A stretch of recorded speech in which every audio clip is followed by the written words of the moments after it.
আসসালামু আলাইকুম গাইস। আজ আমরা চলছি সিরাজগঞ্জের উল্লাপাড়া উপজেলার ছোট্ট একটি বিশেষ জায়গায়, বাংলাদেশের এক শান্তি ও আনন্দের কেন্দ্র রিয়ারুপন চিলড্রেন পার্কে।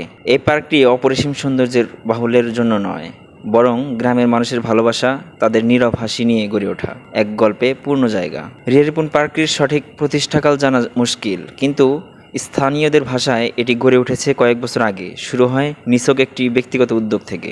বলা হয়ে থাকে রিয়া বা রূপন নামটি হয়তো পার্ক করা ব্যক্তির প্রিয় সন্তানের নাম, অথবা স্থানীয় কোনো প্রিয়জনের স্মরণার্থে রাখা হয়েছে। যাই হোক, এই ছোট উদ্যোগটি আজ হয়ে উঠেছে গ্রামের মানুষের ভালোবাসার কেন্দ্রবিন্দু। পার্কের ভিতরে রয়েছে ছোট স্লাইড এবং দোলনার ব্যবস্থা, সবুজ আচ্ছাদিত হাঁটার পথ, আর কিছু সমবায় বেঞ্চ।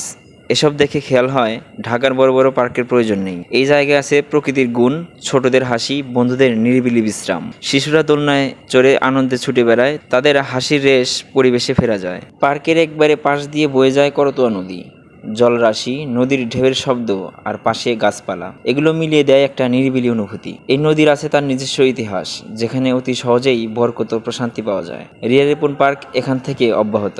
ঢোকার পথে কথাই জানা যায়, ঈদে উৎসব বা ছুটির দিনে এখানে সমাবেশ হয়, ছোটদের খেলা হয়, বৃদ্ধরা অল্প হাঁটে, আর চা কফিতে জীবনের গল্প গড়ে ওঠে। এখানেই এই পার্কে লোকজন কৃষ্টি ও গ্রামীণ ঐতিহ্যের গল্প নতুন প্রজন্মের কাছে পৌঁছে যায়। লোকেরা বলে রিয়ারুপন পার্ক আমাদের জন্য আশ্রয়, একটি ছোট স্বর্গের জায়গা। বড় বড় শহর নয়, এক দেশে প্রকৃতির সঙ্গে সময় কাটানোটা খুব গুরুত্বপূর্ণ। এই পার্ক উল্লাপাড়ার গ্রামীণ জীবনের অর্থ অনেকটা তুলে ধরে। সুশৃঙ্খল জীবনের সঙ্গে কেমন করে শান্তি নেওয়া যায়, আর মানুষকে মিলে থাকার আনন্দ কিভাবে উপলব্ধি করা যায়, তার অনেক কিছু শেখায়।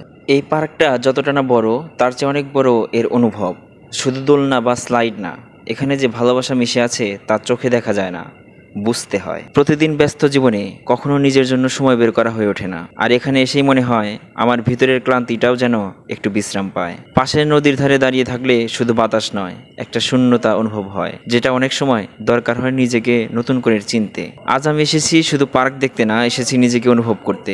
আর চাই আপনারা যারা এই ভিডিও দেখছেন, আপনারাও কিছু সময় বের করুন নিজের জন্য।